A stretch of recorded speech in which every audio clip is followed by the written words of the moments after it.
Your mom is saying, be in all caps. Be honest, Sevan. You said he looks chunky. I honestly do not remember saying he looks chunky.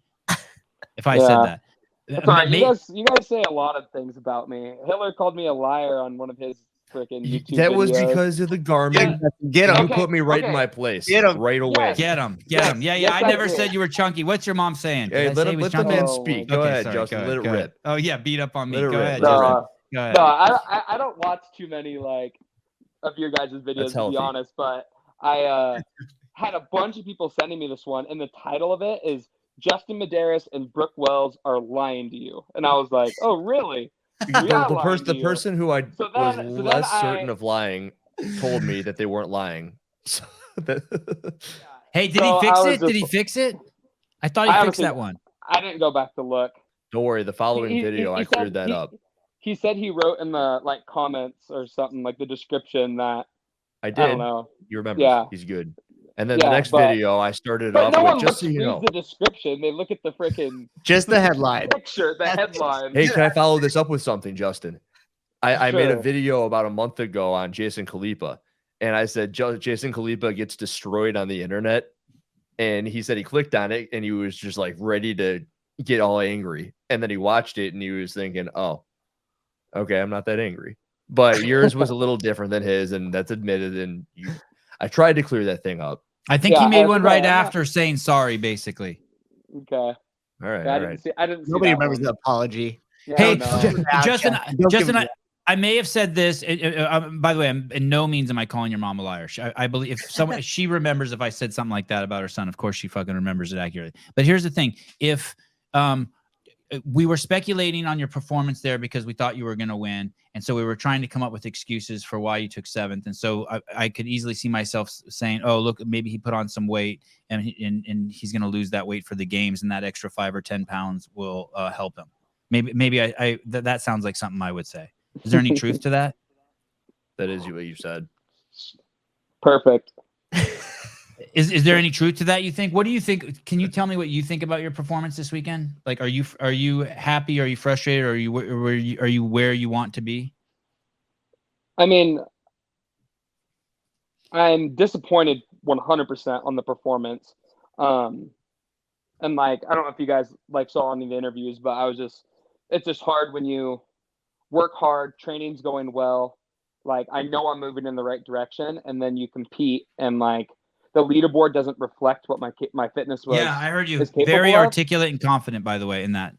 And like, that's like the most frustrating thing, like coming off the competition floor, like just like when you know that like that's not what I'm capable of. And there's a variety of factors that I think played into that this weekend, but I think everything happens for a reason nonetheless, and there's still plenty of things to learn. I've always said I think competition's way more mental than it is physical. And given you calling me chunky and stuff, I think there's a lot of other athletes out there that, I mean, you look at me and you're like, you don't be like, oh, that's for sure the fittest guy in the world. I'm walking out on the competition floor. You look at Let someone find that fucking clip. I can't imagine calling you chunky. You have a beautiful physique. Hey, do you want me to find it? Because I remember it. I did. I also remember. Oh it. God! And Justin's mom remembers it. Oh my God! Now I'm sweating.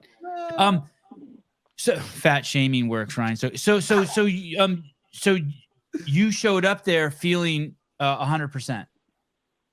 Yeah. I mean, I think there's no excuse. I think when anytime steps out on the competition floor, I think you gotta, no matter what circumstances there are, you gotta find a way to rise to the occasion. Like, competition is what it is. When it is, you got to be prepared for it. And I think you could talk to a bunch of athletes and they can say this or that. Nobody's training goes absolutely perfect with no hiccups, So another thing that I've speculated on many times is that the fact that you had this relationship with your coach, the amazing Adam Neiffer, and and that you added a piece to it. With a new athlete who also happens to be you're in a close relationship with, Ellie, that was going to be something to watch to see if that complicates anything. Yeah, I mean, I think that kind of was proven not true last year. Okay. I mean, me and Ellie have been like I mean, we were dating before the CrossFit Games last year, you know. It's not like we're coming out and telling everybody about it, because guys like you guys will be out there being like, oh, he didn't win the CrossFit Games. He's dating this new girl. Fair. It's like Totally. it Totally. doesn't You're make right. any Fair. sense. So Yep.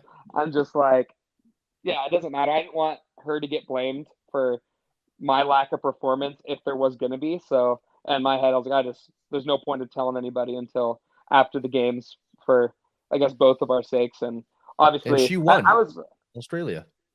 Yeah, no, she won Australia this year. Yeah. I mean, I think if anything, it's going really, really well. I mean, I won the games last year. I did Rogue last year. Like, I can still perform. If I'm ever not performing, it's nobody's fault but my own. I'm not trying to blame anybody else.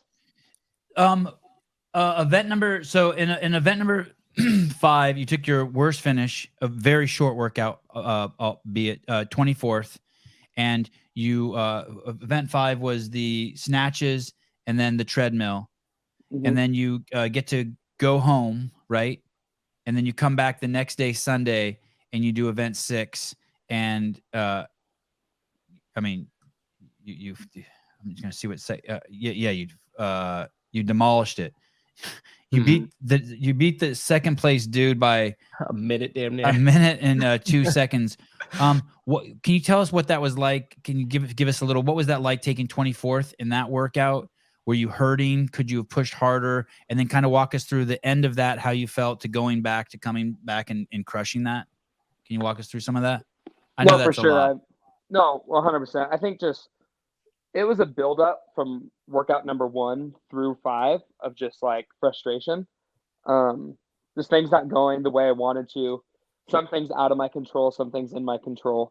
And I think every time I step out on the competition floor, the reason why I'm the 2-time fittest man on earth is that, like, I don't make those mistakes. And every time I do a workout, it's a true reflection of how my fitness is, maybe even higher than what I think my fitness level is. And I think on those every single workout 1 through 5, that's just not how it was. And I know that you can't win with those kind of performances. And going into the final day, I mean, that was kind of just the goal of like making sure that, hey, like, this is still in my control. Like, even when like my back's up against the wall, like, I still know how to execute. And I think on workout 6 and 7, that was my goal, to have like good execution. I mean, I can't tell you how many no reps I had in workouts 1 through 5, and just going in the final day, just like both workouts, like clean run through, no hiccups, just like a reflection of my fitness is what I felt like. Workout number 5, I actually thought you were going to win that one, and you took 24th. Did you get any no reps on that? I'm just looking for an example of something where you. I was going to ask about that too. Yeah. Did you? What happened in that workout? I thought you were. I mean, I just think of you as just. Well, that's the snatch run. Snatch run. Really Yeah. 8 reps you could have been no repped on. Did that happen or? No. Honestly, no reps in that workout. I mean, I honestly. Yeah, I don't know. I think. Well, I don't know. Is muscle a box jump over, or where were those getting hit? And do you think that they were justified or miss execution on your end? I think there's a miscommunication. I mean, workout number 1, I think everybody had a shit show with their sleds. So that's. I think you faced a bit of that. My first pull, the front of my sled tucked right under. Like, shit. my first tug. So I did the first round with my sled tucked under, and then right before I got on my runner, I untucked it and then ran and like grabbed my rope, ran the other side. My first tug, flipped it right back under. I'm pretty sure like in the previous heat, it tucked under, and then they did the whole workout with it tucked, and that's like its like natural position. Like it had like that freeze. It's as if they needed a new sled for you. Yeah. So then I just did the rest of the rounds with it tucked, and like.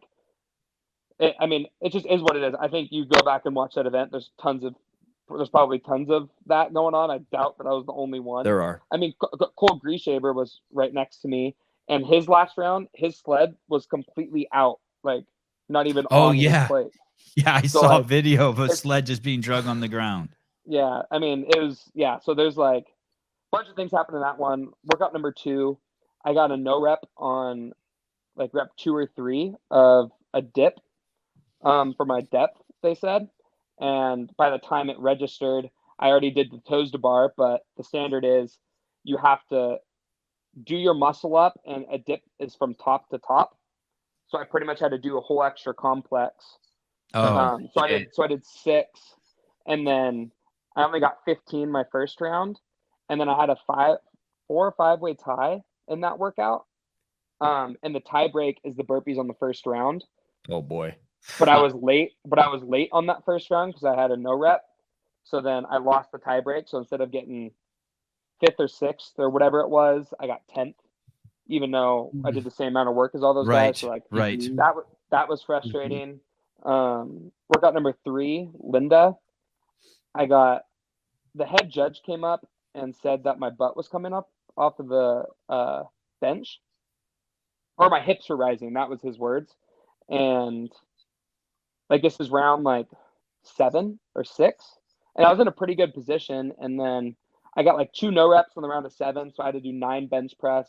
Still did it unbroken. I was like, like feel like my hips weren't coming up, whatever. And then going into the round 6, I probably got like 4 no reps. Oh shit! And I had to drop my dumbbells, and I was like, what am I doing wrong? Because like I know my butt's not leaving the bench. Did you get an answer? He just said hips, and I kept going. But I went back and watched the video, and like I definitely like contract my glutes and my hips rise, but my butt never left the bench. I don't know. There wasn't a clear answer to that in the briefing. I just made an assumption. I should have clarified, like as far as where your hips are allowed to be. Yeah, I mean, I always just thought like if your butt left the bench, that would be a no rep. But I'm definitely like engaging my hips when I bench. I think if you are good at benching, like it's a full body like brace. Any good bencher does that, yes. So, and I honestly, I do a lot of benching and dumbbell bench. I know you guys know my coach Jesse with a powerlifting background. Like I work on it a lot. So that was really frustrating in that workout. And then I think workouts 4 and 5 was more so a lack of execution on my side. And I think, I don't know what the cause was. I was really frustrated after that workout number 3. I mean, you do a bunch of no reps. So you're more tired. Then it put me out of the race for the lead. And then like the game plan changes of like, instead of attacking, like I have to make these reps like absolutely perfect. Who tells you? Do you decide that with Adam, or you know that at some point you come up with that in your own head? I mean, I came up with that like in my own head on the competition floor, but like it comes from Adam. I mean, we train every day and talk about all that stuff like all the time of like making those game time decisions because he's not going to be out there, you know.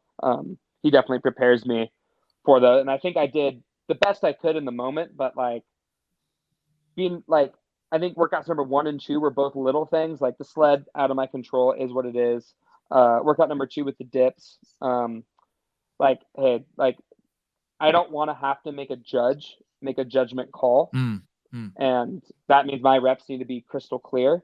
And I'm like, okay, like I can be better. And then going into Linda, like that was in the back of my mind, and I got all these no reps, and I had to talk with Adam. I'm like, man, like I feel like I'm not the person that moves bad, but like if 3 workouts in a row it goes wrong, like it's probably me and not the judge, is kind of what I was going on. And I didn't know what to think because it's just not how it normally. It's not normally what happens in competition. You can't appeal no reps. Got it. So I didn't appeal.